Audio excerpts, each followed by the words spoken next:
Welcome to the panel where three founders talk about building a better business and a better life. I'm Justin Jackson, co-founder of Transistor.fm. And I'm Brian Castle, founder of Builder Methods. And I'm Jordan Goff, founder at HeyRosie.com. Gents, it's been a few weeks. We'll blame it on the summer. Yeah. It's good to be back. A lot to talk about. Yeah, good to be back. I was on two back-to-back trips. I know I missed the last episode, which I listened to while I was in an airport. I really enjoyed it. Nice. I really felt like a typical listener of our shows where I just want to talk back to the radio, you know? And I was texting you guys about that. But yeah, it was a good time. 2 weeks ago, I went out to the UK to speak at Brighton Ruby, which was a really, really great time. Fantastic event. Andy How did Kroll. it feel to speak? Because you haven't done a talk in a while, I think. Like, how did that feel? So it's funny. I don't really think that I'm a very good speaker on stage, like at live conferences.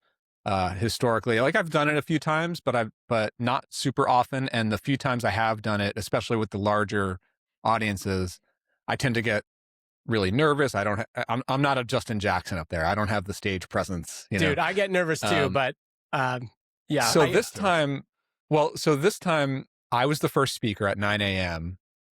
and which feels like 3 a.m. to me in my hours. And my whole flight getting in was 24 hours delayed. So I actually got in like a day before the conference, which should have been 2 days before the conference, which was a whole ordeal. So I think the fact that my body was basically asleep when I got on stage, worked to my advantage. Because I was like, I had a little butterflies walking up, but after 30 seconds, I was chill, and I feel like it went like really well for my 45-minute talk, you know.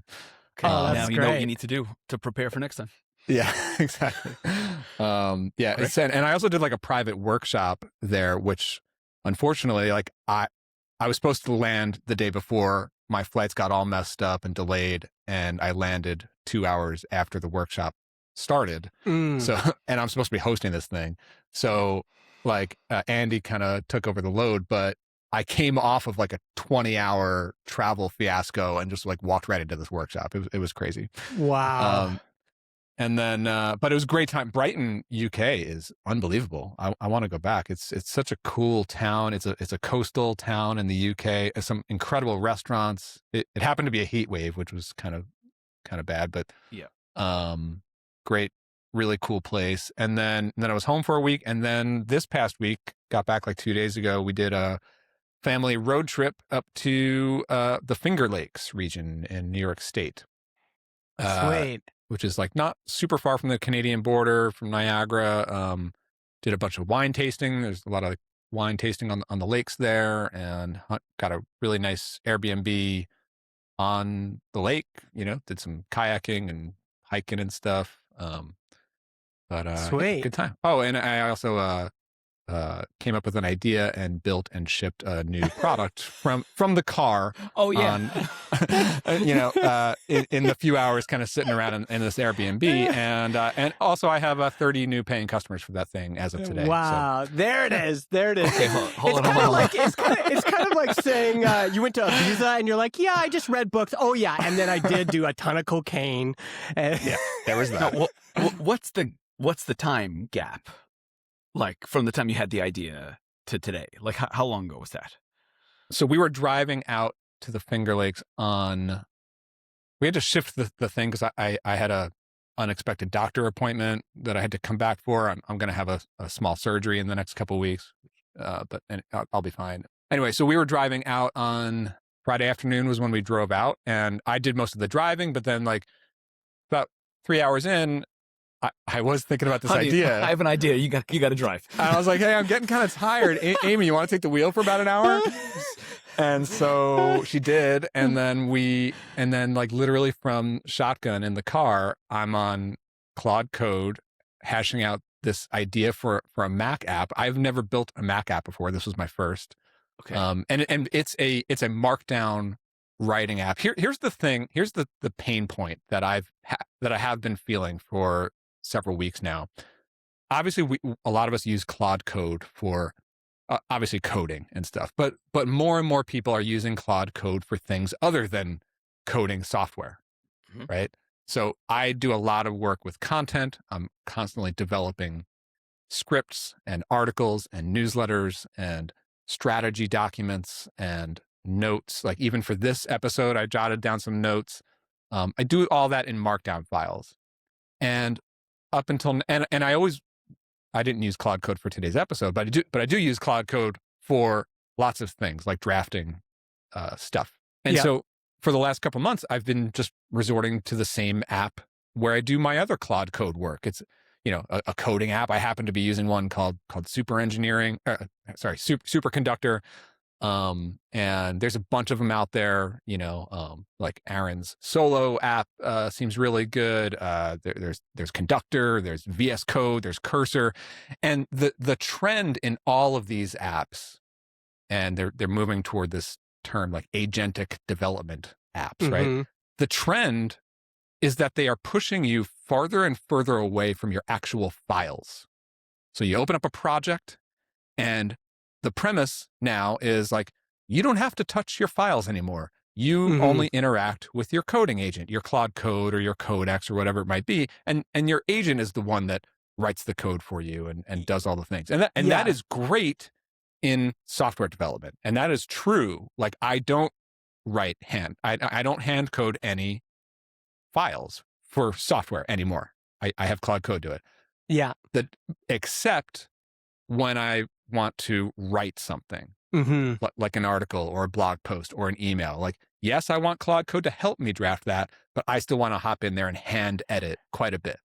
Okay, this is my question. But the thing is that these coding apps are not made for hand editing anymore. It's not a beautiful writing experience like you would get in like an Obsidian or a Bear or like a Notion. Those are beautiful writing apps, right? But those don't have Claude Code attached to them. So basically, what do you do now? So basically, the idea with my new app called FlyWrite is it's a beautiful Markdown editing writing app.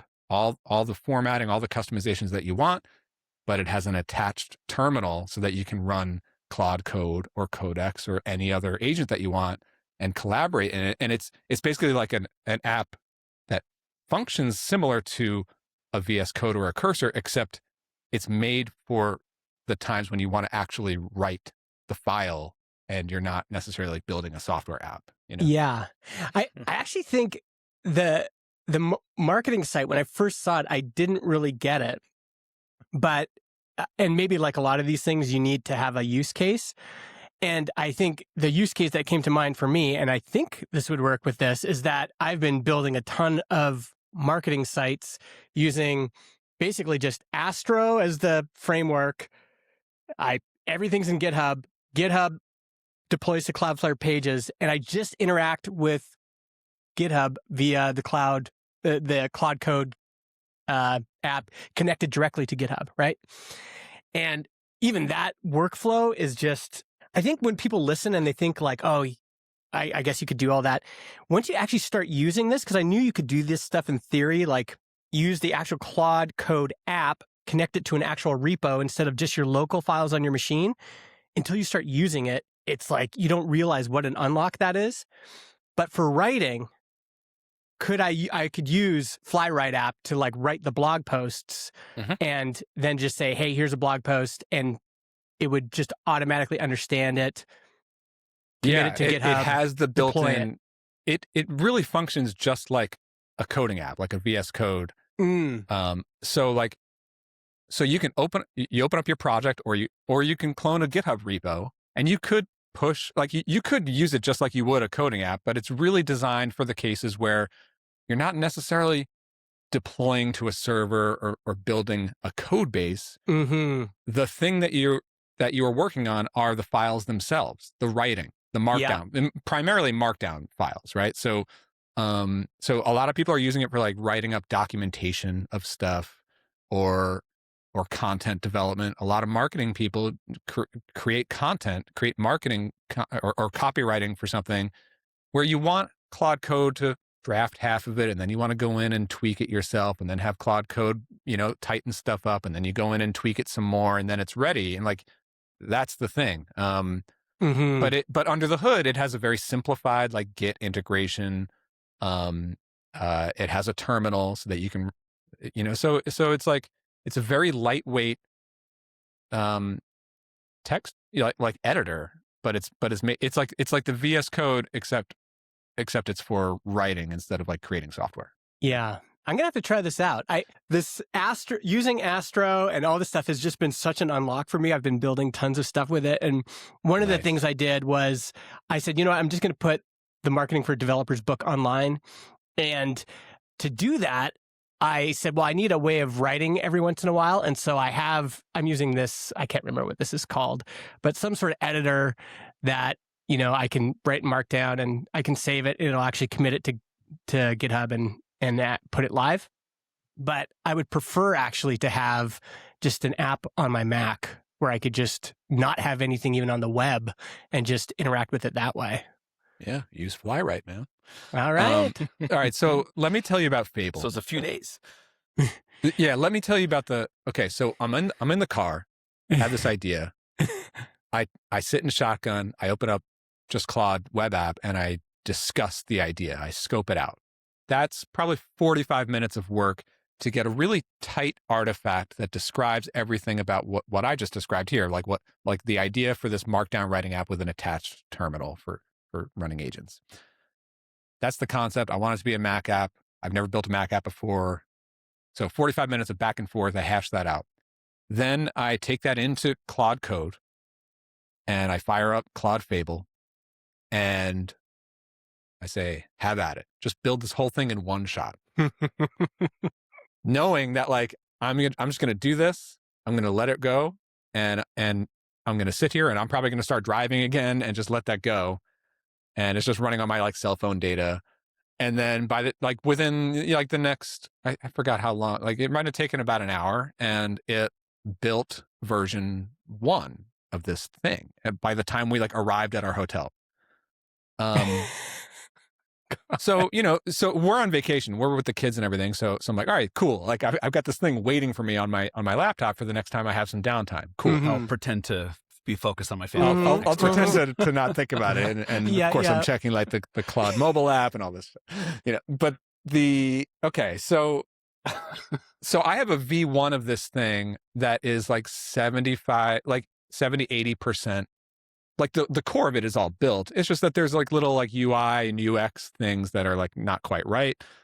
So over the weekend, while I'm on vacation, late at night, the kids are sleeping, or, we go out and we're hanging out on the lake, we're doing wine tasting. And then like in the afternoon, we're just, or other way around, or maybe in the morning, we're chilling for like 2-3 hours, got some downtime, crack open the laptop. I would say a total number of hours over the next 3-4 days was probably 4 to 5 hours of like additional input from me, meaning like in like 30 to 60 minute sprints, I'm going in and I'm like, all right, let's clean up this UI. Let's refine that. Let's polish that up. Hey, let's fire up this 1-page marketing site for this thing. Let's just polish it up and get this thing ready to go. Let's design and generate like a pretty cool app icon for this. 4 or 5 hours total of round trips of getting this thing. And then let's see, we came home, like it's basically done and ready by Tuesday, but Tuesday was the day we were driving home. Wednesday, I get home, I have this doctorate appointment, and then I spent the day Wednesday, final polish, and I started sending out invites to the first. But I think I announced the landing page from vacation probably on like Sunday or Monday. So I had about 4 days of like early access list signups in that time. Oh, and I sent it to like my email list and everything. So I got maybe 300, 350 signups on the early access list. And then on Thursday, yesterday, I started manually sending the first batch of invites. I made available, the first 30 are going to get this lifetime deal. I think I sent maybe like 35 or 40 of those invites, and 30 of them like bought it, within the first couple of hours. And so those have sold out, and that takes us to now. And so now it's like open and available for anybody to sign up for and purchase. My initial thought at the pricing for this thing is let's do just $99 a year for a license.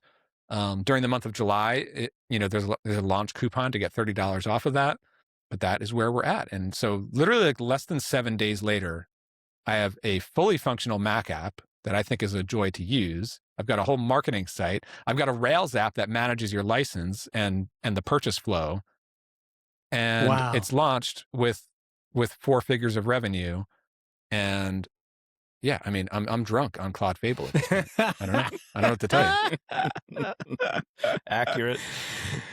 I feel personally it is more like doing like drugs than getting drunk, but I think it's not a depressive. It's not a downer. Yeah, it's an upper. Yeah. It's the sativa of AI models. It is not an indica. That's right. Jordan, what have you been building? I want to ask. So I was overwhelmed with FOMO because everyone's building and I didn't really have anything to build. And so last night I just said, okay, well, my wife is in New York right now with our oldest daughter. They're on like a graduation party with a few other moms and daughters. Cool. I got the little ones to myself. They are having a sleepover. I'm like, I got 3 hours to myself here. Do whatever I want. So I thought back to an app that my brother had the need for while he was running his gym franchise locations. Mm-hmm. And so in the past, I have played around with like Base 44 and like the Lovable type apps because it feels like appropriate for me because I don't know what anything is. I don't know what Terminal is. I don't have a GitHub account, all that. But this time I said, okay, let me try with Fable. And it was the first time it helped me break through. Like I set up GitHub Railway and then I watched it control my computer. And just do stuff and then say, hey, there's a pop-up. Can you just say yes to the pop-up and let me know when you've done it? It felt another level up in intelligence and interaction, and like it didn't hit roadblocks. It just kind of steamrolled through everything and was like, oh, this thing happened. Oh, I got a bug. Give me a second. It like had this conversation with me and that I got to watch. I felt stupid. It was asking me questions and I like typed out this like clunky sentence and I almost felt self-conscious that this thing was smarter than I was and I was asking it a dumb question. But isn't that freeing? I've had that. I had that same feeling, but probably more so like a year ago when I was just getting used to interacting with these things.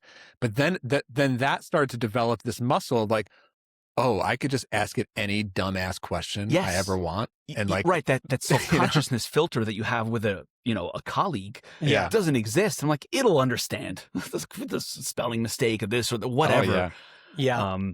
So that's one of the differences between what I'm noticing with like Fable and Opus. There's many, I would say. It's just a clear, huge step up.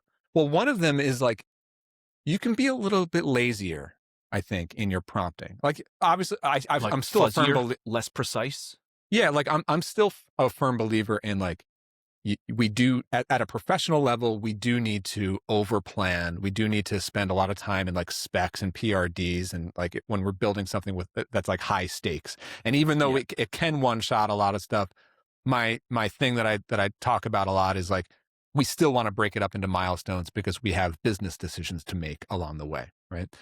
But what I mean by you can be lazier is like there's a lot of like prompts or design requests that I can say to it like, all right, like we need to like migrate all these product docs over and but we need to sort of change them around so that we're sort of positioning it this way and we need to do this and that. Like you sort of get what I mean, right? Like go.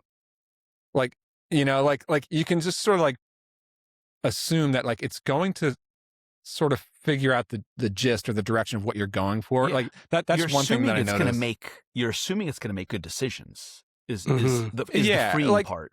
Again, there's a give and take here. Like when you're working on something important and high stakes, you don't want to leave all these decisions to chance. You do want to build them into a proper plan for sure.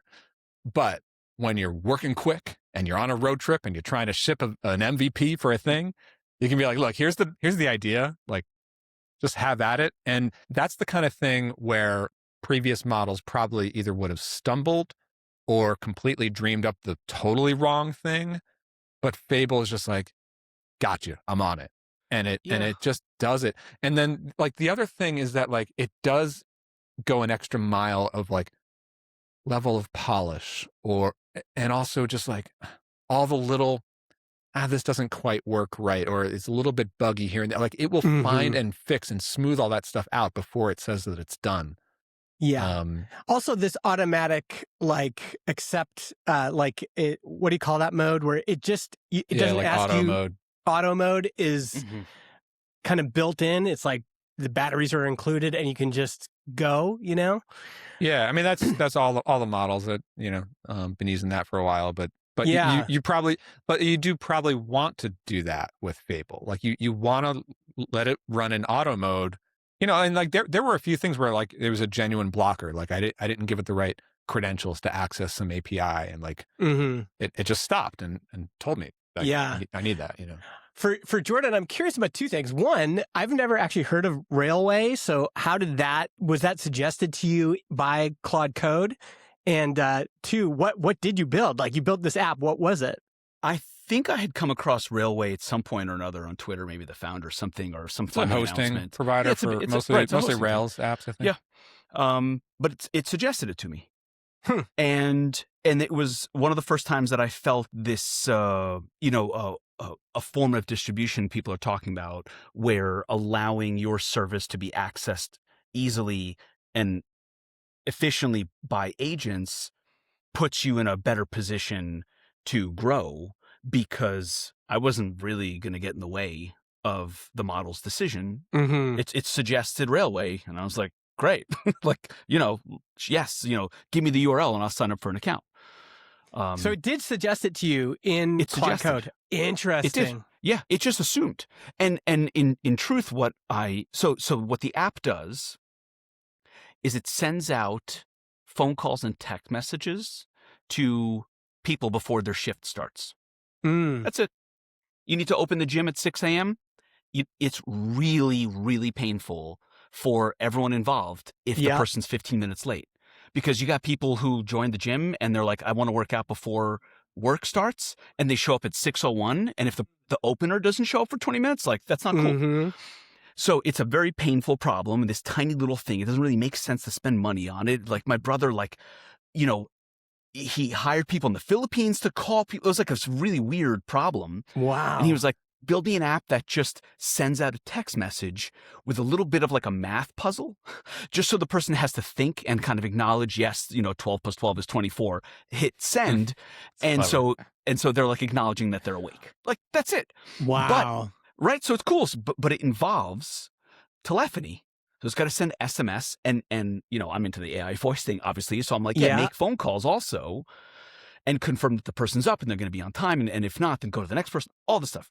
So I had messed around previously on Base 44 with it and used Twilio, and it was the blocker.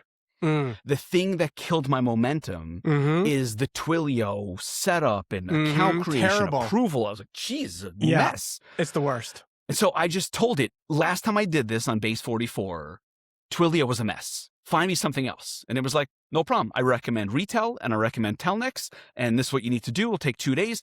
So it like helped me overcome an actual issue that was out in the real world. It was like separate. You can't fix it with code. You got to like choose an account and a provider, all those other things. I do think that like the big difference between using like a Base 44 or like a Lovable or any of these and just going into like Claude Code or Codex is you're going to the source. You go to Claude Code, you have access to Fable or Opus, like the best models available. Whereas the Base 44 is like, they're just like any other AI wrapper app. Like Base 44 is paying for those tokens, so they're going to charge it. But not only will they charge you for that, but like they're going to cut corners on that has quality not been and it's limited my experience in it, but going through this direction through Claude being very different from the Lovable and Base 44 experiments that I've done. I have always felt intimidated to go straight to the source through Claude and GitHub, because I felt like, well, maybe I can get something off the ground, but I don't know what to do from there. And so Base 44 felt like safe. It was like, don't worry about the tech. It's kind of like, rosy is simple for people who aren't technical. Yeah. Right. Now, the good thing to say about Base 44 and those like it is, because it's built for building SaaS apps, really, that's what it's built for. It took a lot. It did a really good job on the UI and the UX and like the marketing site and like understanding what needs to happen with like a pricing page, all that stuff. But Fable, for some reason, helped me overcome that fear, because now I feel like, okay, so it's in GitHub and it's direct and like, who cares? I can still work with it in a similar way. And I think you were saying something like this before. Something about Fable makes me feel confident that I don't really care what it comes up with in front of me, because I can just change it. Mm-hmm. I can just change my mind. I could just go back. I can just say, oh, you know what? I didn't like that direction. Let's kind of go back in this direction. And in truth, what I actually did with it was I said, everything's awesome. It works, and this is great, but the UI and UX of the Base 44 amp is much better. And it was like, cool, give it to me. Oh, give me the UI and let's go. I'll recreate it. Yeah. Yes. Yeah. So it's like it's gotten good enough that it kind of broke through a lot of friction and barriers, and gave me as a user this confidence. I'm like, oh, I don't need as much guardrail holding me up that it's going to be okay. It just does all that for me. So I want to ask you guys, like, I mean, Justin, you've gotten drunk too. I mean, I was about to expand that metaphor or analogy. Right I'm going to stop now. What differences do you feel in the work that you're doing? You kind of got some energy over the last week or two to build something. Is there a difference between a month ago and now with Fable? What is that difference? Is all this hype justified? Like, what's going on out there with the models? I think it's like, one is this deadline that it was going to be available, and then it was not going to be available. So it was like, that was another motivator. I got to use this now. So why are they so good at playing us? I know, and then they just keep putting it out. I know, and I finished my thing like just before the deadline on July 7th, and then like 2 hours later, the tweet is like, we extended it to July 12th. It's like, oh, yeah, this and feels then like in my Slacks, people are like, oh my God, my number's reset. And I'm like, well, it's on Twitter. And like, well, I'm not on Twitter. I just see it from this side. It's like Kim Kardashian, but for like nerds. Yeah. Where she's like, you got to do this new thing. And everyone's like, oh my God, this thing's the greatest thing ever. And again, like when interacting with your spouse or your family, it has that feel of like, hold on, kids, like I got to answer this thing on Twitter, or I got to check out this thing everyone's talking about, or okay, now I'm just, I got to get this done before my Fable expires, So it was that. It was also honestly playing around with Claude Design more was such a huge unlock. I'd used it for a few things, but I didn't realize how interactive those prototypes could be. And so I was just like, what is going on here? I got to check this out. And so I started, I had this idea back in 2018 for Spots.fm, a way to sponsor independent creators, YouTube, newsletter, podcast, whatever. John and I were thinking about building it. We bought the domain. We had to shelve it because we were just two people trying to get to profitability. Is this the site from years ago? This is from 2018, yeah. Oh, come on. 8 years. And I, even before that, in 2012, I'd been doing the same thing where you could book a spot on Product People just with like online and pay for it. But this was the unlock, was Claude Design. Holy crap. The fact that it could be interactive and I could build all of this stuff in Claude Design and just really feel all of the pain and like, oh, I got to fix this. No, that's not right. I don't want it this way. I think I want this. Let's see how that feels. And just to be able to build in all of these like pieces. How do I want this to look? How do I want it to look? How do I want it to feel? And then to bring that into the Ruby on Rails app and have Fable basically take what was in Claude Design and build it for me, and to be able to continue to iterate with it. Like, I'll go back to Claude Design a lot and say, actually, the thing that Fable built isn't exactly what I want. I'm going to mock it up here, drop the mock-up screenshot into the chat, and then have Fable build it into the Ruby on Rails app the way I want. And just to be clear, you're also using Fable in Claude Design, right? Like okay, so I don't even know what I'm doing in there. Claude Design is just another surface of Claude. You've got Claude Code, Claude Cowork, Claude Design, and all of those. And so like Fable is going to be a little bit better at designing these UIs in Claude Design than Opus was. Oh, actually, I'm only using the Opus 4.8 model in Claude Design. So I was going to ask if there's the interaction there between, like, well, I had a similar experience with Claude Design. I designed a new account creation screen as this latest experiment that we launched a few days ago. Mm-hmm. And I handed it over to my designer. Yep. And then my designer came up with a bunch of ideas based off of it. And I like the Claude Design better. Mm-mm. It was like the first time where I was like, actually, I like the original. Mm-hmm. And he was like, whatever. I'm not going to be offended. It's really interesting. Yeah, so like you can use Claude Fable, and so Claude Fable, I think, is it really excels at design tasks, and like, so I also had it create So it's both. it created my whole slide deck for that Brighton Ruby thing. Okay.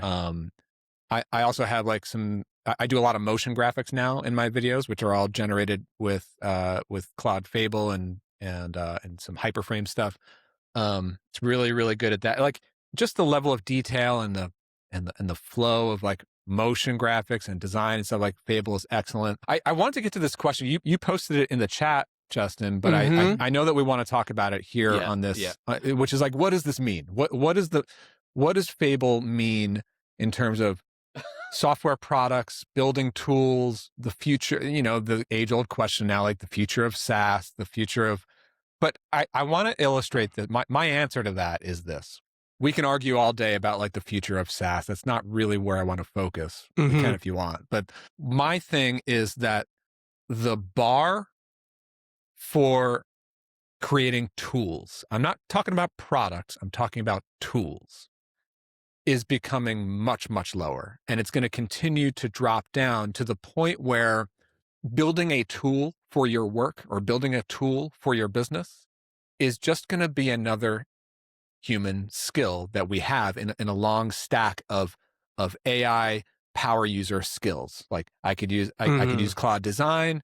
I can do all this Excel wizardry. I can write up Word docs, and I can spin up tools as needed. Like, that's just going to be a thing that we do. And to illustrate this, I realize I have some experience that helps me move fast with this kind of stuff. But the speed is real here. Mm-hmm.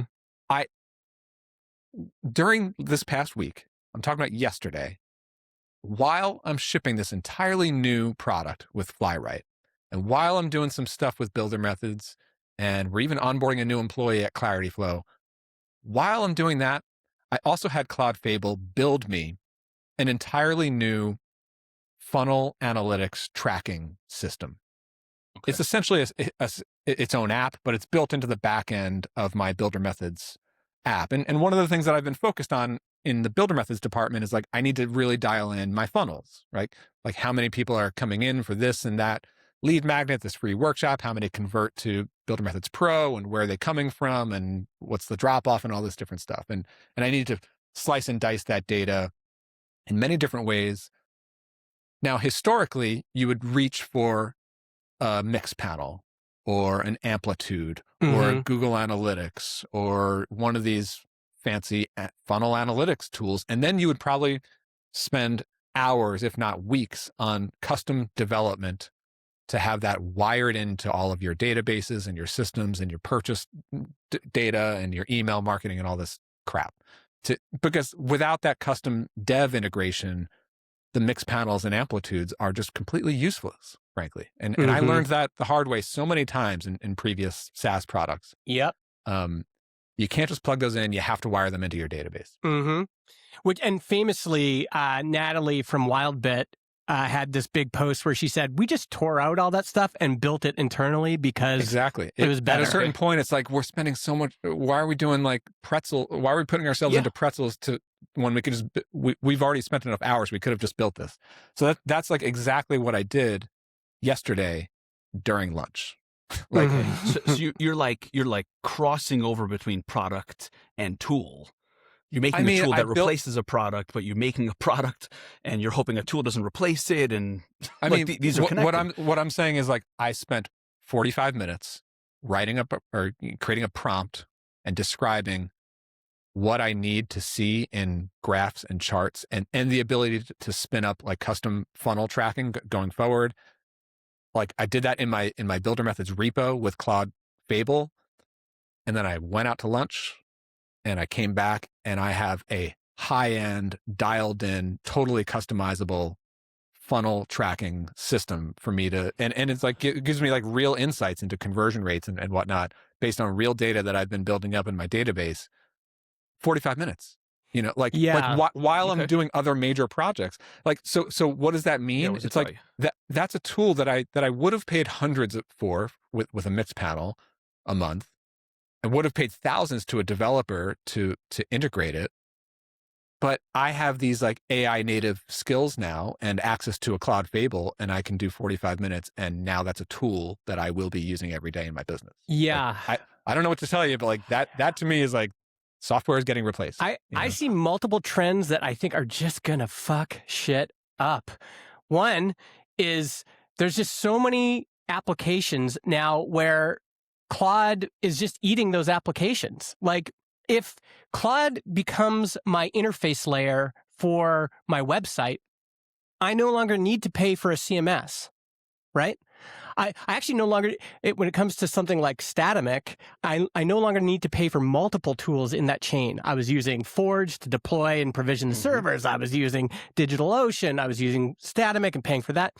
And unfortunately, this new thing I'm really excited about is it eliminates basically everything in that stack except for Claude, Cloudflare Pages, and Astro, which is this free open source framework.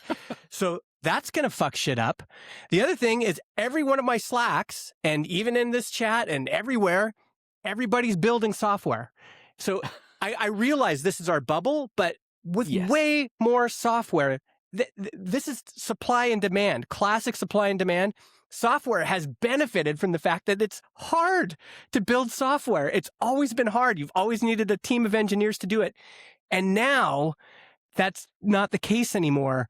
So fuck, the supply is going to go through the roof. We're going to have the same thing that happened in the App Store, in the iOS App Store, is at first you could sell a $5 fart app, but now you can't. Now you can't make money. I would still pay $5.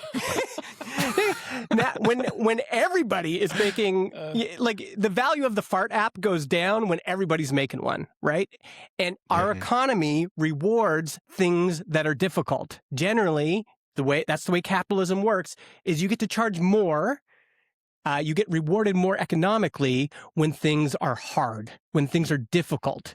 And if that goes down, fuck, we're screwed. Here's what I am. I don't think I'm screwed, but I think.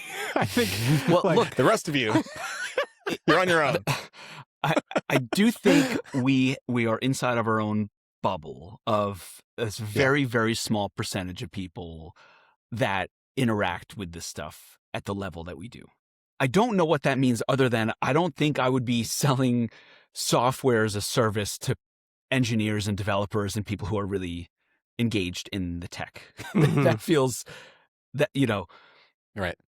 But I don't know where it goes beyond our bubbles. This makes me think of that podcast episode that I brought into our DMs. From Patrick O'Shaughnessy and Invest Like Let's the get Best. into that. He had this guy on. I'm blanking on his name. If you could help me find that name, we should give him some credit there. Jeremy something? I'm not sure. Jeremy Giffin. I listened to it, but I never knew either of these guys. So me neither. I think Jeremy Giffin used to work at Tiny with Andrew Wilkinson, and then moved over into whatever fund he works at. And This was one of the more polarizing episodes I've listened to in a while. I did not know what to do with this episode. I agreed with it and disagreed at the same time. I hated it and loved it at the same time. I thought the guy was brilliant and stupid at the same. I was so confused. There were like a lot of ideas spewed out really quickly. Like, what so was the fast. big headline that you latched onto? Would you say? Okay, like the overall TLDR that I got out of it is that things are, according to Jeremy, like his point of view, is that capital follows narrative, right? Yeah, and story, and the power of influence on the timeline that goes beyond money into this other realm. And I just don't know if that is really spot on.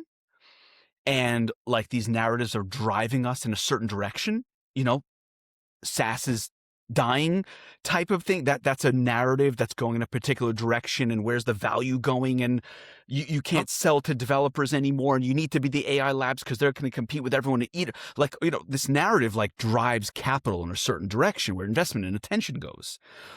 Or we're just in a little bubble staring at each other, playing these weird status games about who's the smartest, and the real 95% of the rest of the economy is just doing its thing and doesn't care about our opinion. I do think that part of it did ring true for me. Yeah, that's the big headline takeaway that I took from it as well. It was like capital or interest or momentum follows narrative, right? And he was talking, like he's a VC, right? Or he runs a fund, so he's talking it from that perspective, right? He was talking about how the only real data or feedback that we get from the current market are founders telling stories, like giving us their quarterly updates and giving us their pitch decks, and like those are stories being told. And the question then for capital is like, which story do we believe, and what are we going to invest in, right? And you Jordan, you would know much more about that side of the world than I would. It's that seemed to ring true. Like, you need to be able to pitch and convince investors to invest in your thing based on your narrative, right? But the way that I was listening to it, where I start to relate to it on a more personal level, is like, I do the very same thing in my business, even though I don't have investors. I'm constantly telling myself the story, and trying to predicting the future through the story. Like, I do a lot of business journaling because as a solo founder, I've really leaned heavily on like how to like self-reflection and trying to get good at that. And as hard as it is to not have partners and to not have investors, I have to really rely on like finding ways to make decisions myself. And the way that I've done that historically is a lot of journaling, a lot of like voice noting. And now I do that with Claude Code as a thought, or just Claude as a thought partner. But all of that is, okay, here's the story so far, and here's the story that I believe. Here's how I see the future. Push back on me. Tell me what I'm missing. Like, what's the story here, right? Like another example of that is like a few weeks ago, I've been trying to diagnose some funnel issues with builder methods. We had a crazy like March, and then it sort of had a correction in April. And then, like I've had all sorts of numbers going wild, both up and down over this year. And I was like, I got to make sense of this. So I opened up Claude Code. I think this was before Fable came out. I think it was Opus. I gave it all of my Stripe data, all of my marketing data, all of my traffic data, all the YouTube data, all of it. Just dumped it into Claude Code. Here's the past year. I was like, tell me the story of my business. Okay. What happened? Like, what are you seeing? What are the trends? Where is this going? What are the gaps that I'm missing? And it was very insightful, and it helped me strategically. So anyway, like story, narrative, that's kind of everything to me. I don't know. Justin, I want to put something to you. Dude, okay. Can I just, okay, go ahead. What? Go for it. Because I listened to it and I was like, right away, I'm just detecting what I called broccoli-headed Gen Z overconfidence. And then looking at this dude on Twitter, I'm like, dude, here he is, broccoli-headed Gen Z millennial overconfidence. He said some stuff that I just think is just so silly. Like he said, billionaires have realized that money's actually not that powerful, and that they're not the most powerful people in the world. It's actually posters that are the most powerful people in the world. Right. And I was just like, that's the stupidest thing. He's like, yeah, billionaires have realized they actually don't have much power. I'm like, what are you talking about? Billionaires are moving markets. Billionaires are helping determine elections. Causes, governments. Like, this is he also really emphasized Twitter. Thing. He also really emphasized like the X timeline as being like the holy grail, like the source of truth in the world. And the fact that and that was where I was like, all right, you lost me. The fact that like Mark Andreessen and all these people are bootlicking this guy, I'm like, that's why people I was scratching my head. How dumb are people on this timeline? It feels ridiculous to me. Okay, so let me do my middle sibling thing and just be like, okay, but there's some truth to the fact that like when the billionaires still want to suck up to the people who have influence that aren't billionaires. Like the power is not in a straightforward place. Oh, they have the most money, they have the most power. It's not really like that. And like but that's where I get into like, it's just a weird status game. And if you're a billionaire and you're kind of obsessed with not having enough followers, you're just an idiot too. You happen to be a billionaire. So yeah. I hear you. All right, I don't really see that. Also, the other funny thing is who controls the algorithms where posters post? It's billionaires. It's Zuck. It's Elon. Right. Individual companies. Yeah. Look, I hear you. Like I said, I was confused, and you see so much love for it in the timeline. I'm like, this proved to me, like, I've always been critical of the venture capitalist class. I am more. This was just like, okay, this is. I want to zero. I think it was a glimpse. It was a glimpse into the mindset of like what matters. And it's pretty far away from adding value to customers who pay you. It's a long distance between the two. These guys are just so far up their own ass. I can't believe, like, it was just so clear to me. Like, here's what I want to draw a line here. I know this might not all make sense for those who haven't listened to this interview. We'll link it up. But there's like a half of this that I completely disagree with, and a half of it that I think rings true. Like I was talking about, like the story and the narrative of how things happen, why people take actions and make the decisions that they do. I think that is all story based. Where he lost me was like the Twitter timeline. He said a thing where it was like, you know, all the posters are like they're defining what matters in the world. Like they're the new priesthood. Yeah, you know. And like that reminds me daily now, like when I go onto Twitter, like I've become like less interested in Twitter because I'm like, there's just all this nonsense that like I might be interested, but like I know that it's a bubble and it has no relation to what my actual customers care about. Where the story really matters is like, am I speaking to real customers who have a real problem or need, and like am I delivering that, and what is their journey to connecting with me and connecting with my products and coming into my ecosystem? Like there's a real story there that happens with a real person on the other end who takes out their credit card and pays. Mm-hmm. And that's what I try to focus all my attention on, is like what's happening in that story for that person. Mm-hmm. But like and the more and more I work on builder methods, the more I realize like that story is not the story that's happening on the Twitter timeline. Those are two completely separate things. Right. Many different stories at the same time. All right. Yeah. Justin, can I ask you something? Yes. If you feel this way about where Fable's going and what it provides you, why do you not extend it into your own business? Meaning why does it not go, well, okay, I have a podcast, and so, dear Fable, set me up with hosting and make sure that it posts to all these places at the same time. And also I want video. And so do this and this and this for me. I mean, right? I think it could get there.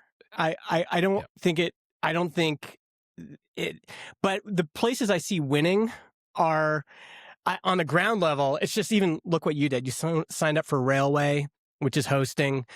Hosting is like kind of it's always been like this. Hosting is kind of like the bedrock. Now we are just one abstraction away from that. And I still see a large number of our customers are technical, and they're still signing up for Transistor. Why? They want to use our API. Why? Because they want to be able to talk to somebody. Why? Because podcasting is actually really complex and messy. And so there's still value there. Now, could somebody do it themselves? Sure. And especially, you can see the writing on the wall. Like, where's Claude going to go next? Hosting. Where's all of these LLMs going to go?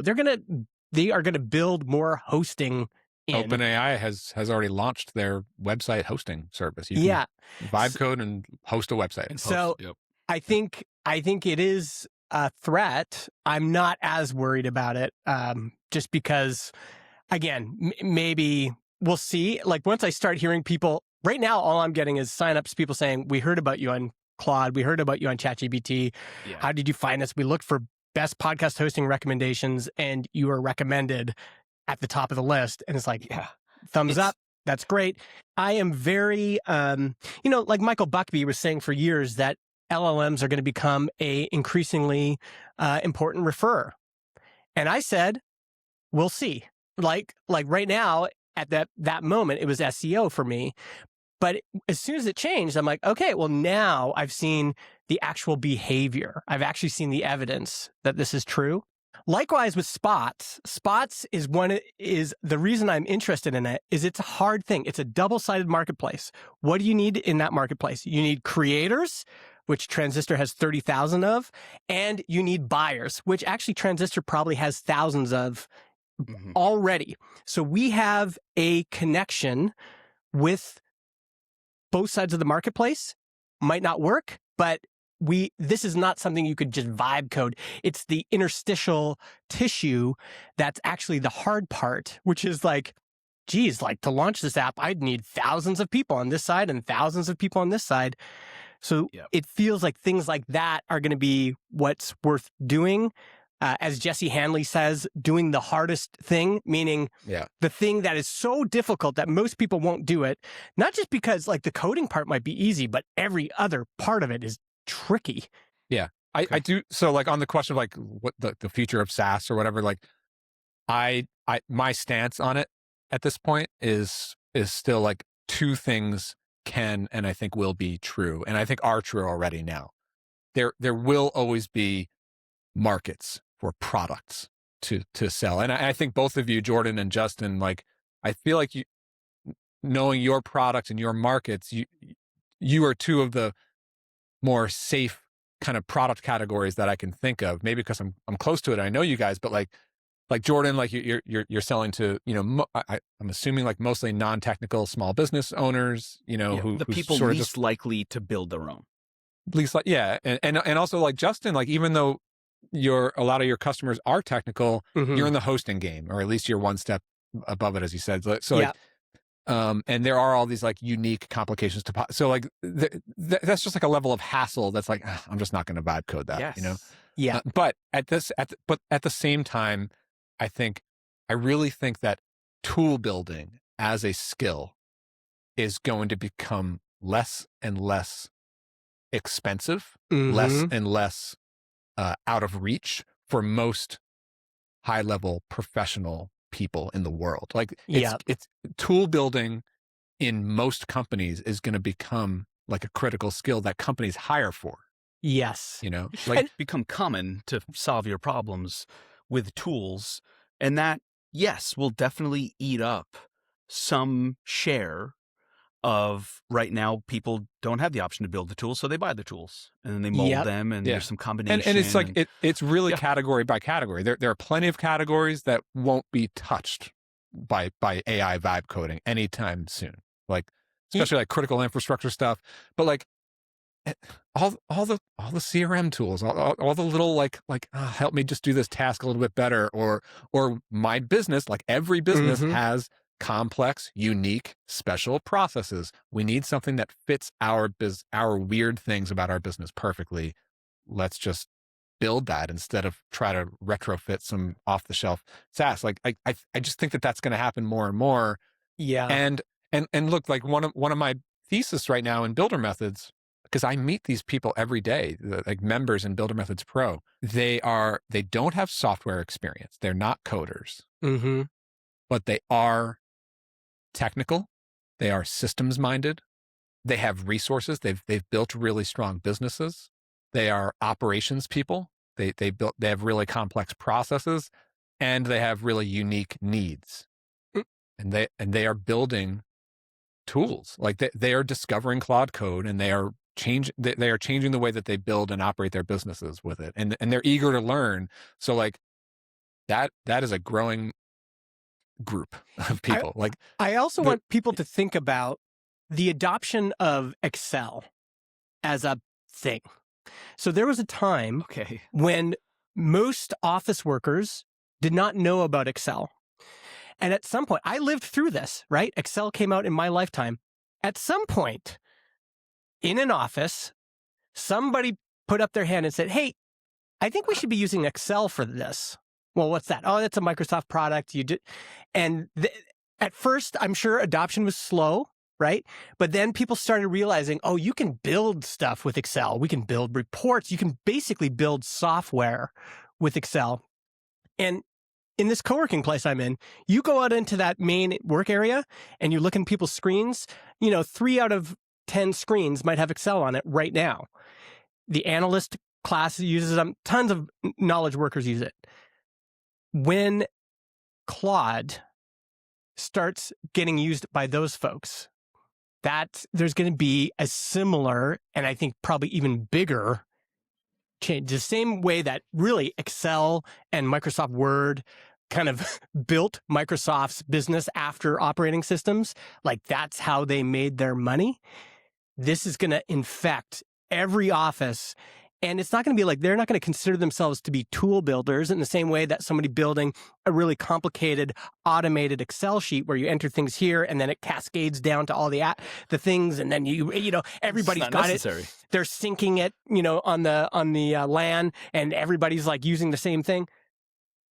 Dude, they're going to be in Claude and they're just going to be like, build me the report. It's going to build them the report. They're going to like, holy crap, this thing does charts, this thing does interactive artifacts where I can drag the slider this way and I can see different, things. Google is rolling out like their next generation search results are going to be that. Like they're not just going to give you a list of links. They're not even going to give you the answer in text. They're going to quickly code up a whole diagram or a whole interactive UI based on your query. That's happening. That's rolling out now. I think it's good because I'm using it all the time now. Like I don't use Excel anymore. I download the CSV, and soon I'll just be connecting to it in Claude. I won't even need to download the CSV. I'll just be like, hey, connect to our Stripe data and pull all this for me and show us, our top plans over the last 6 months and how each one's growing and how many upgrades. It's just going to do that all for me. And there's so much work that gets done right now in offices that is going to change so dramatically once the rest of the world starts figuring out what we know. And it's going to have the same. Excel was the same way. At first, only a few people knew what a spreadsheet was. And then also everybody knows what it is. That gap between us and the rest of the world is so huge right now in terms of AI adoption. Mm-hmm. And you see it with Anthropic and OpenAI. Like they are, as huge as they are, they're growing by leaps and bounds. They've got all these billions of dollars. We get that.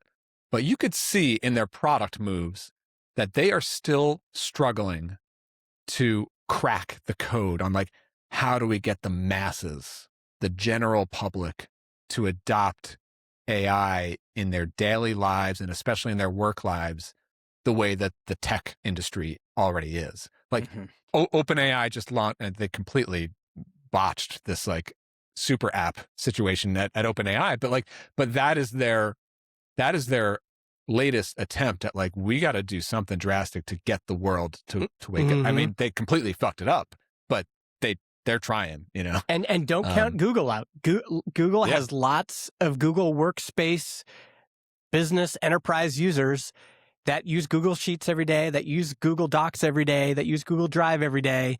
And I mean, Gemini in Gmail I use it all the time now. It's like, who did I do that meetup with in Montreal? Like, I think it was 3-4 years ago. And it just gave me all the names of the people that were at the meetup. Oh, sick. Yeah, like it's already there. Microsoft well positioned for that sort of thing. Yeah, Microsoft and consumer stuff is coming. Don't count Microsoft or Google out. This was the Slack's classic mistake. They're planning on winning. Yeah, for sure. The new Siri is going to drop in people's iPhones everywhere in the next couple of months, which is basically OpenAI, I think, under the. Oh no, sorry, it's Google. It's Gemini under the hood. I just got a wave of fear when you said that. Just so you know, Siri. Yeah, I've the last few days I've said, "Hey Siri, compose a note," and look, it 3 times out of 4 it tries to open up ChatGPT, or I say, "Hey, right now," but next month it's going to be. I don't know if you follow the Apple news, but like it's an all new Siri that is Gemini under the hood. It's basically going to be AI for the masses on iPhones. I'm just hoping that Siri in general gets better. Like when I say compose a note, I want it to open up Apple Notes and compose a note. Yeah, dude, like that's the new iOS or the new Siri it's an all new. It is. They have this deal with Google that they have a special version of Gemini that will be used in all iPhones on Siri. I hope it's actually good. Yeah. Like that is, it's such a, we've talked about this a lot, like just how the interface layer is actually everything. I mean, we shouldn't have to use this Whisper app on our Macs and our iPhones. Like, it should just be. Yeah. I think Siri. what that's going to be, like the new Siri is going to be the general public, like the simple, it's going to be the replacement for ChatGPT in my opinion. Like it's going to be like, it's not going to be for the power user. It's not going to be for us to build stuff. It's just going to be like you pick up your phone and when you have a question that you would normally throw to ChatGPT or something, I think Siri, and I'm someone who has given up on Siri long ago. Like that thing sucks. But this new one is going to be basically Gemini in your pocket. Here's a question though: does that kind of distributed UI then become the advantage? Because now what we've seen is the models actually don't matter that much. You can swap models. You can say, oh, we were using this and then we're going to swap this. So Apple has the key piece, which is they have people, if it's good, they want to use the built-in voice AI tool. I want to be speaking to my phone all the time and have it intelligently understand what I'm talking about. If they nail it and it's good, and people just start using it all the time, Apple Google Intelligence on the back end, Grok on the back end, it could be anything. Whoever pays more. Yeah. That's going to be that might be the new, and then I think we're going to see a lot more companies, like I think Apple might be like, maybe we should have built a car, because where else are people going to be using an AI interface all the time when they're in the car? What are the other like touch points where people are interacting with devices? Mm-hmm. Yeah, this is like Tesla's future advantage in this gigantic network of basically hardware devices that move around. Mm-hmm. Yeah. Yep. Yeah, I mean, I love following that. Like, sorry, go ahead, Jordan. Yeah. No, I saw a conversation that I thought would be interesting around Figma. I think it was a designer. I think his name was Gal. I remembered it because for obvious reasons, been making the rounds. Yep. And he kind of was throwing up his hands in a bit of a, I don't know. Couldn't tell if that was real or not. I think it was, because the ensuing conversation assumed it was real. But it's basically a designer lamenting the end of his career, and really his interest in design. He was like, I think I'm done. I think the AI is better than I am, and I've just put my entire career into this. Mm-hmm. And I raised the white flag. That's straightforward. And then the founder of Figma replied and basically, tried to give the other side of it. And it's interesting to see. It's kind of like it's not even like an industry. It's like a function. It's bigger than it's in design is everywhere. It's in every industry. Mm-hmm. But definitely one of these things that people assumed would take a while to replace, and that assumption just got steamrolled in 12 months. This is a really hard mindset that is everywhere now, especially with designers and also developers. We don't code anymore, so my job is being replaced. The white flag mentality. I have this I have this slide that I did at Brighton Ruby, and I'm sort of repeating it in other places. It's a ladder, and the bottom of the ladder is writing code and maybe writing some tests for your code. And then as you get up in the ladder, you're going into strategic direction, vision, like architecture, design, like business direction. Like you're going up and up in like judgment and strategic decision making, whatever you want to call it. And that's where we all need to be moving up in that ladder. And for two reasons. Number one, like the LLMs obviously can do those lower level jobs, the coding or just generating shapes on a page to make a nice looking logo. Of course the LLMs can do that. But the higher level stuff, even though it could do like reasoning and come up with ideas, like it can't make actual decisions that matter for your business. Those are human decisions because humans do the business, right? Like, so the more that we get up into that realm, and also like part of what makes us as like the tech industry capable of like getting all this value, like why do we actually adopt all these tools at such a high level right now? It's not just because they are powerful. It's because we are able to bring our human expertise to interact with, to unlock their actual power. Like we can't get the most out of Fable, or the average person can't get much out of Fable unless they know something valuable to ask of it or to use it for. So like that's why so especially I think design is like the perfect case for this, because like really what it means to be a great designer is like you're a problem solver. You're taking constraints and you're solving a use case. Like what it actually ends up looking like on the page, that's you're drawing a picture. But to solve a problem, like that's much bigger, you know. To a degree. What were you going to say, Justin? I almost was taking this toward art. I think the challenge is it's not a ladder, it's a pyramid, and there's not much room at the top. So the idea that coding, like hand coding, is bottom of the ladder. No, it's actually bottom of the pyramid. And as you go up the stack, it's like, you need more expertise, you need more product decisions, but there's only a company can't have 1,000 people up at the top of the pyramid.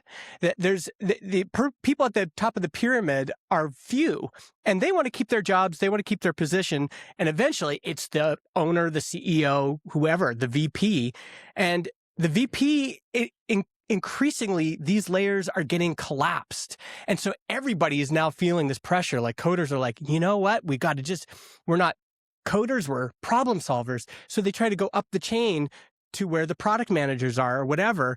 And it's like, there's not that much room up there. There is going to be, we've talked about this before, there's going to be a real I mean, that's reality, reckoning, right? here, which is going to be the same thing that happened, but at a bigger scale. Like Canva comes out and all of a sudden it's like, well, designers that are just kind of making these kind of templated designs, like we don't need you anymore. Like we can have the people up the stack doing more of that.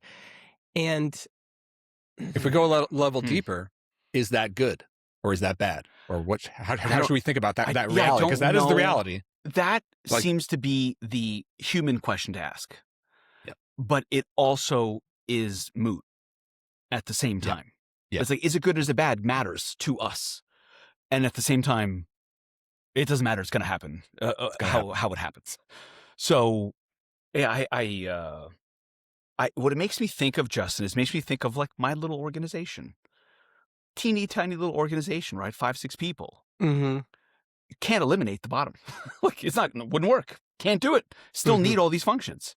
Still need all these individual parts and people in them. But the people do more. It is a confusing and shifting. Yeah, I mean, I think the picture of the organization from years ago and maybe just a year or two ago is going to look much different than the picture of a typical organization of the same size, the same productivity in the next couple of years. Like, right, not same size, but same like output, productivity. Productivity, yeah. Like, and I don't believe that it's necessarily going to go down to 0 or to like 100 people down to 1 or 2. I don't really buy that vision, because I do think that you're still going to want to operate on multiple cylinders, multiple people owning different parts of the things. But I also believe that like the reality is like it's just going to be much fewer cooks in the kitchen on every single thing. But there can also be a freedom that comes with that. Like maybe 4-day work weeks become the actual norm in the world. Maybe less than 8 hours a day becomes the norm because we don't need it because we can get just as much, if not more, done. Right. Maybe more companies come out of this. That's something I sort of believe. Yes. Like this is it's gonna create way more companies. So fewer people per company, but each company is still people. Yes, like, right. Basically, what you're describing is like the most important economic factor in modern economies is productivity. It's not the number of people; it's the productivity that gives it the leverage, and that's what really makes a difference in growth, in GDP, and so on. Yeah, I think, and if productivity skyrockets, like that is, I want to say all good. Maybe there's some disruption along the way, but it's definitely good. It's productivity per capita that's going to be the challenge because sure. Productivity can increase, but unless it's per capita, it doesn't generally benefit everybody. I think the chef example is actually a perfect example. If the head chef can all of a sudden say, actually, I can automate everything that these lower level people are doing. So if the head chef is like, I got this idea for a dish, but yeah, I need someone to clean the dishes and I need somebody to help do the prep here. But if the head chef can just say, if the head chef had an AI and he could just say, here's my vision for this dish, you go out and make it happen. And if AI had arms and legs and et cetera, and could execute on that, why would the head chef need anybody else? Because AI can't cook yet. Just like AI can provide an enormous amount of leverage to our support person that she can handle 2,000 customers, whereas normally it would be 4 people. Yeah, like, it doesn't replace her though. This is a metaphor. This is a metaphor for knowledge work. Like it is. It's going to. I sort of agree with the pyramid analogy, but I also don't because I think that there still needs to be human owners of all these domains in a business organization, right? Like how many owners? Yeah, like customer support. Let's say like in a SaaS company, right? Like you have like product, you have customer support, you have marketing. Maybe some SaaS have like an infrastructure team, like maybe like a finance or HR team, whatever it might be. Yeah. So like you're not gonna have like one person own all those functions, even though like Fable or whatever model can do a lot of the production work or the grunt work in most of that stuff. Each area still needs higher level on the ladder, like the higher level decision maker, the director, the prompter, if you will, so like there's still going to be some form of an org chart, Absolutely. Maybe. If you look at some of the most successful AI companies, I think I saw something today that Harvey, the extremely successful legal AI company, is hiring 300 positions, all over $230,000 a year. Like, an enormous investment in people. Because they got to get the product out there. They got to get the deals closed. They got to get things signed. They got to get things implemented. In some ways, that's a good example, though. If you're hiring 300 at that salary level, really what that means is in the 5 years ago, they would have hired 3 times that. So it's moved up. There's less people on the bottom rung. It's moved up a notch. And I'm conflicted about it. I think in some ways, I could see companies hiring more in a few places. I could see but it does feel like there's this challenge. And I know, for example, people in the agency world are already feeling this because why do you hire anything? Why do you hire a service or a product? You are in motion and you hit a roadblock and you're like, this is so painful. I need to keep moving. I will pay whatever it takes. And in the old days, it's like, we need to build a new website. And then you start going and it's like, fuck, we can't do this. How much does it cost? 30 grand. Okay, we'll pay the 30 grand because we got to get this thing going, right? Yeah. But now, a lot of that work that agencies were doing, people are like, I did that in a day with Claude Design.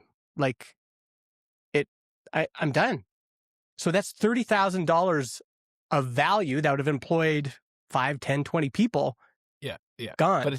But it shifts. I don't know if it's gone. Where's it shifting though? This is the thing. It's like, Yeah, if we're going to say design shifting, projects. we have to have an example of where, because New York City needs to redesign their subway map, their subway system. They're not going to just rely on Claude Fable for that. They're going to hire a design, like an architect, like a city planning design firm for that. Yeah, you know, I mean, like there are design projects everywhere. Like there are design projects everywhere in the world. Like, you know, yeah, the smaller, like build a website. Yeah, that stuff is. I mean, my guess is that people that do city design is like in the hundreds worldwide or something, maybe the thousands. What I'm saying is, like, that's one of thousands of examples where designers are still needed in the world. What you guys have not answered yet is I'm saying there's a bulk of people. If there are millions of people who are web designers right now, where are they going to go? If you are a web designer, like I was I still make websites, but I started my career making a living as a web designer. You adapt because you have technical and design skills. You're tapped in. You shift with the times.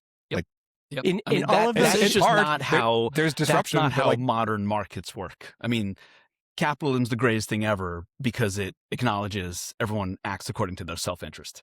And all those web designers are going to act according to their self-interest and will move around and find the opportunities and the gaps and the skill sets that they're missing. And that invisible hand thing is real. It will find the right price for those people's skills on its own. We don't really have to worry about it. And it's not a callous thing to not worry about it. It's just not our problem because we have our own problems. And the best thing that we can do is act according to our own self-interest. Yeah. And web design specifically was disrupted way before AI came along by the Square Spaces and the web flows. And all that. And yeah. I think the one trend we should be looking at is when did per capita productivity peak? That's one. And when did real wages peak? That's two. Capitalism was great when every generation made more money than their parents. That is not the case anymore. There is something we are on the precipice of a new stage in capitalism that we've never seen. Since its advent, every generation made more money than their previous generation, basically. And the fact that per capita productivity is down, the fact that real wages are down, I think is a major red flag. It's like, it means for the first time, there wasn't somewhere else productive for people to move to. So the invisible hand, the self-interest isn't working anymore. There's nowhere else for people to go. Nonsense. Well, show me the proof. Nonsense. Show me Not the even proof. close. I agree with you, we Justin. see it all around. It's show me the working proof. exactly. How do you back that up? Back what up? You say nonsense. How do you back it up? What, that like capitalism's falling apart because of technology and productivity is going through the roof? I didn't say that. I said that the masses now, the idea, like you said, that people have this self-interest and that it always helps them to find a way. I'm saying that's falling apart now because productivity per capita is down for the first time ever, and that real wages per capita is down for the first time ever. So that self-interest, the idea that you could uptrain, you could go to university, you could learn a new skill, and then you could still make progress, isn't happening anymore. I don't want to dismiss that there's a lot of difficulty and a lot of people have a lot of difficulty. You know, that can't be dismissed. Yeah. But it's not this straightforward answer that like the system isn't working. What we know for sure, is that this is still the best system. I agree. That doesn't mean it can't be improved, but trying to control and manipulate the market and the economy and people's outcomes according to what we want it to be does not work. The thing that works is incentivizing. Yeah. and pointing in a particular direction and helping people achieve things, not through prescription, not through, well, we're going to, set aside this much more money for AI training. That shit never works. What works is putting policies in place that allow people to flourish and incentivize themselves toward being productive and making more money and keeping more of their own money and getting out of their way and making it easier to start businesses and making it easier to get licenses for things that they want to do in the economy and making it easier to open a restaurant and easier to build a new building so that there's more housing supply. That works. Yeah. Every single time. The opposite doesn't, but there is there's this empathetic response from people, especially people like us who are very far off of the bottom. We want people to do better. It is not a bad instinct to have. Yeah. It's just that we have to acknowledge that there's a history and a pattern to policies. And when you try to mix the exact ingredients the way you want to have the right outcome that you want, it never works. I want to play the middle sibling here now. Like that, now my turn to play that role. And I really do agree with both of you on two different levels. Like Jordan, I kind of philosophically, see the world the same way you do on what you were just describing. The one caveat to that for me is always just like the basic needs, like healthcare and like education. I wish got out of the way of the commerce side. Like that's why I support more of like the like a Canadian style system for like healthcare, so that there can be more entrepreneurship. I think that's a big drag down on capitalism, in my opinion. But that put aside, I think the fear and the risk that Justin is speaking to is very real in this transition phase, and we're definitely seeing it. Like the productivity per capita issue, which is a very real issue and problem, I would say, and it's going to be growing and more painful in the next couple of months and years. I think it's an open question on like, how painful does it get, and can we make it through that period of pain? If we can, then I do believe that there is a better future or whatever, blah, blah, blah. Like, I think that's like that's where the world is. It's a moot. Like we can't control it. Technology is going to take us to that future, whether we like it or not. We might go kicking and screaming, but that is definitely already underway. The idea of like pausing, or the idea of artificially, keeping jobs around when they're not needed, like that just doesn't make sense to me. Yeah. But the pain and the slowness to adopt is the real bottleneck here. Like the models are capable now. Fables, Opus, GPT 5.6, like the technical capability is now possible. The big holdback is mostly larger organizations and universities and how kids are being educated and brought up and brought into the workforce. That is so far behind where the technology now is, and that's the source of all the pain. Like organizations have not adopted AI yet, or they're starting to in some areas. So and there is not a workforce ready to step into this new model of working. I don't think be the a huge jobs amount are there, of disruption. Though. I think that's the difference. Is that in the old days it was like, hey, software. But I mean, like in the future, what I was saying was like there are just going to be more companies or more individuals being able to start companies. Yeah, maybe that slowness but might like be kind of healthy. It's kind of like a more natural progression and evolution into it. I hope it's true. As someone who spent a lot of my life trying to teach people to be entrepreneurs, my worry is that there's just what I've learned is that if you have 200 people in a class, the people that can actually do it, because it's actually very difficult, all sorts of things have to happen for a business to work, even to make it so that you're making a living. It's like top 2, 3, 4, 5% of any, and these are people who have expressed interest. I tried really hard to teach people how to be entrepreneurs, how to start their own businesses. And my experience is it just feels like it's not something that most people can do. That the people that can do it and be successful at it it's a small percentage. And so I hope that that's true, because if the only thing left to do is to become a solopreneur. No. I don't know that it's that extreme, but I do think that entrepreneurship is going to grow. Because it is a more viable option for more people as the technology makes it available, and hopefully as society makes it easier to go that route. But I also think that there's just going to be a lot more smaller companies. I feel like, I don't know if there's data on this, but there's got to be already trends that like more and more people are joining smaller businesses than like the big behemoths, and you stay there for 30 years. Like that model is going away. Yeah. Like, I mean, that's actually at least partly true. The overwhelming majority of Americans are employed by small businesses. Yeah. I can tell you, again, just in this little bubble I'm in this co-working place, and we've got maybe 20, 30 members. The amount of career disruption I've seen, the amount of people that have been fired and have had to find something else, and it took them a lot longer to get hired back again.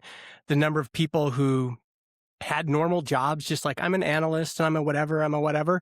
It's like I'm seeing the disruption happen in my little pocket, which has typically been a pretty good knowledge work category. And so when I see real stuff happening on the ground, I go, The other thing I'm seeing, because I've got college-age kids and I'm friends with people with college-age kids, and I'm talking to universities. Universities don't know what to train people for, because not because they don't. There's not things to teach people, but in terms of careers waiting for people, their work placement programs are having a huge challenge filling roles. Co-op programs, huge roles. Internships, huge problems filling those roles.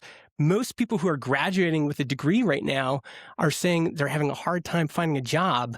And so even if universities could catch up, there's no slots waiting for people right now. And so we are in this challenging in between that I think. Yeah, I mean, we are in it. Like, welcome to the hard part. Like we are now in the beginning, I think, of the hard period of transition, which who knows how long it's going to take, who knows how deep it's going to go. Yeah. But we are in it for sure. We're going to see it everywhere. We don't see it in every, like my brother is a farmer. Like he runs a dairy farm, and he's actually killing it with some new yogurt products he's doing. Awesome. So it's like that's real human to human. No, like he won't touch AI. Like, but like, so like it's just going to take a long time to sweep through. And I think I do think it's an open question of like, I don't know what the downside actually looks like, but like, will we, like, how painful is this going to get? Because it could get too painful where it's like we don't make it through.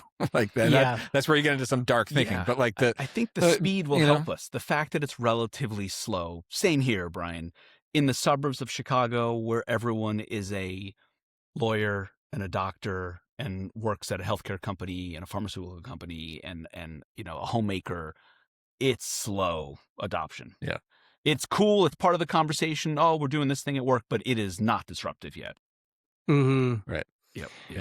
Yeah. Well, we're playing out all the way at the top. We're playing at the edge. We are at the crest of the wave here. Like huge advantages, disadvantages, wiping companies out, blowing companies up. Yeah. Like that's where we live. So like we're in this little microcosm of like people are getting disrupted, like software coding developers, but also our industry is like very quickly adopting. I mean, companies use Claude Code for everything now in our little world here. So it's like it's a little microcosm, I think, theoretically, of what's going to happen to the rest of the world. The question is like how long is it going to take for that to, and what kind of use cases, what patterns? The opportunities that I love is in that gap between where we are and where the rest of the economy is. And I don't know if it was YC or A16Z or one of those that put out a post that said something like, we don't want AI software for law firms. We want an AI law firm.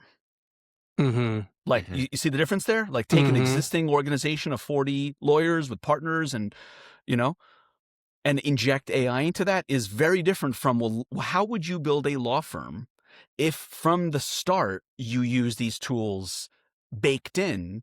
And I think that same concept goes for a lot of other companies, and there is a massive amount of opportunity to disrupt and do business a different way and be much more efficient and be much cheaper and be much faster, whatever that combination of things is.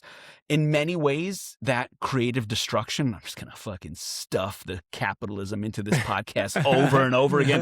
That destructive creativity is going to cause job loss and is still better for everybody. It's still better. It's going to disrupt and crush things and eliminate companies and industries, and it will still be better off. I mean, really, that's why I choose to be doing builder methods, in these years for me personally. Like I see it more as like on the individual level, the individual professional person, whether they're a business owner or an operator in a business. Like we as like professionals in all different industries need to start to be like, I have a course coming up on like becoming AI native. Like we need to start to get comfortable, like thinking and working and creating with these tools, whether it's building tools or just using agent skills and things like that. Like these need to start to become common needs. And like, I mean, I have like people from well-known universities coming into Builder Methods Pro. Like the universities are so far behind.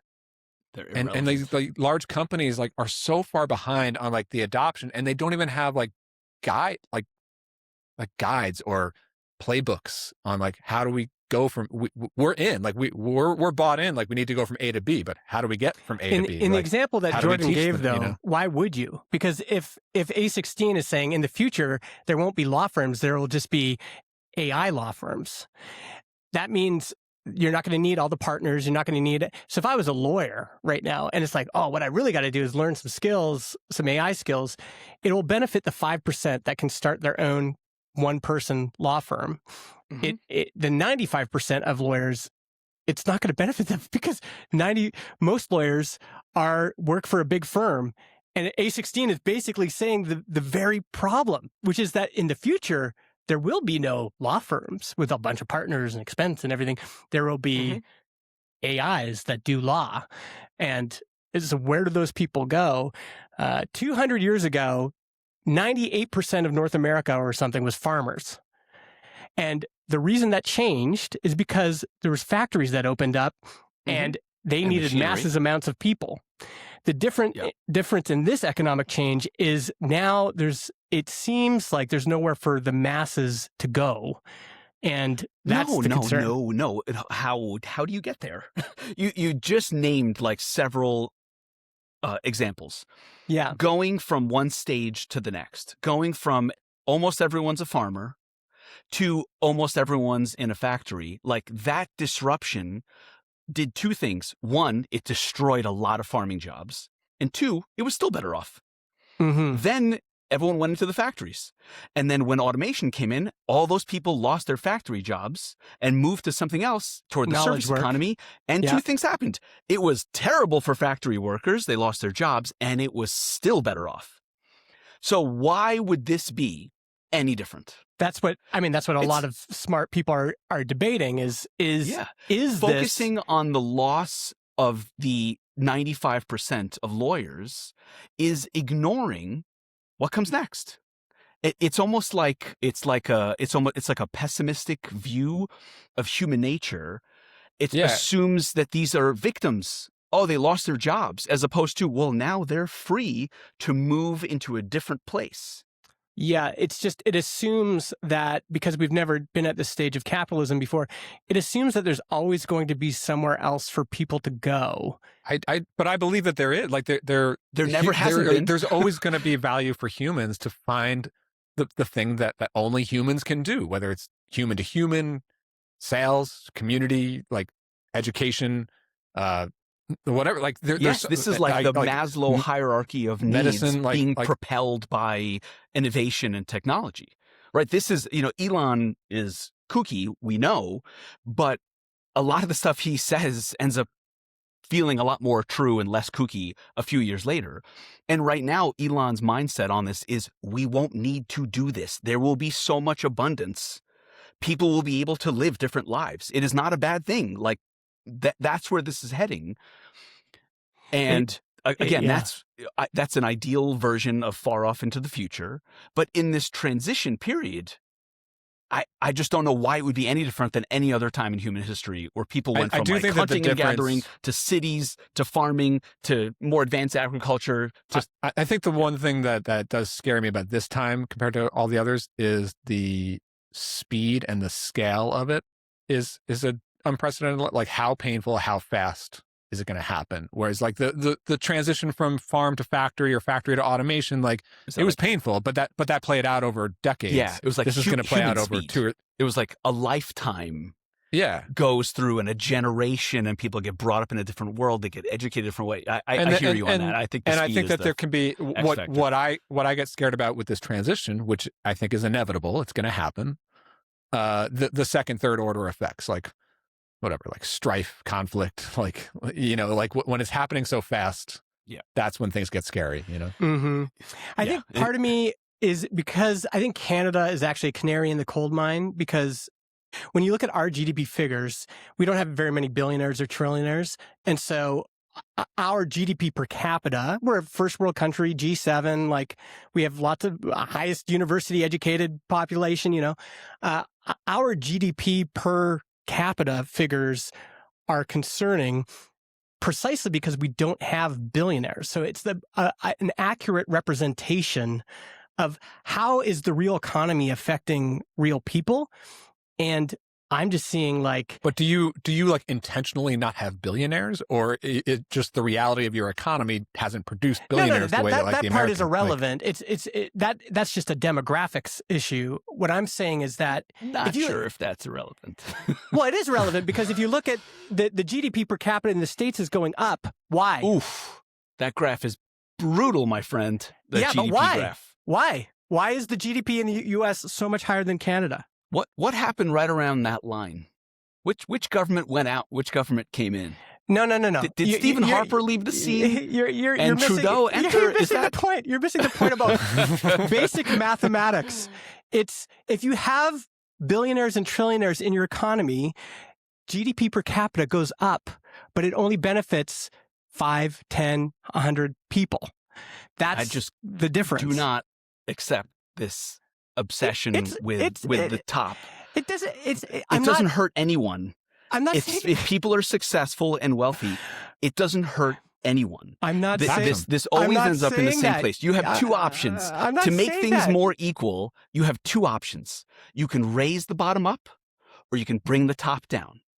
No. And the obsession with the people at the top and bringing them math, Jordan. I'm just talking about if you have a few people in any economy that make not just 1,000 times more than the regular person, but 100,000 times more. I'm not saying that's good or bad. I'm just saying that's why our GDP numbers are different. My friend, our GDP numbers are different because you guys in Canada are super into putting yourself in handcuffs and then shooting both of your feet. And then shooting your other foot, and then once you recover, shooting your foot again. You guys are like the most resource-rich nation Jordan, in the world, and you refuse to take advantage of it. This is hyperbole versus math, brother. It's just math. All I'm talking about is averages. That's all I'm talking about.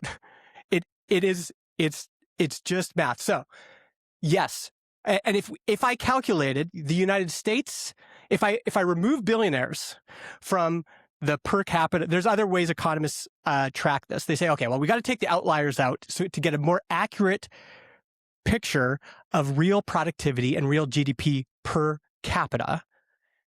They will remove the billionaires out, not because of any other reason. Then we just need to see how the average person is doing. The U.S.'s numbers look the same, regardless of president, regardless of party in power. This is just an overall trend. This is just math. Well, if AI produces more of these Seinfeld memes that are like AI generated for 2026, I'm all in because I'm just eating these things up. I don't know if you guys have seen that. Have you seen those? Like they're making like a modern day like George and Jerry and Elaine. Oh yeah, I have seen fantastic those. Yeah. Hilarious. Yeah, absolutely. Thought I would break up the conversation. Yeah, bring up the World Cup. Erling Haaland or something. Can you believe Messi? I mean, yeah, that's probably a good place to wrap. I think we got into it. I'm glad we're talking about the hard stuff here. I like this episode. Oh, come on. I'm gonna enjoy. I think our audience will enjoy listening. And folks, if you have something to say, go to our YouTube channel, Panel Podcast, leave a comment. You can also comment on Blue Sky. It'll actually show up on the episode show notes. You can write us an email that's in the show notes. You can even send us an audio or video message, because I know there's going to be people that were yelling at their radios. Just turn that yelling into an audio video message, and we'll talk about it next time. All right, folks. Yeah, later. See ya, guys.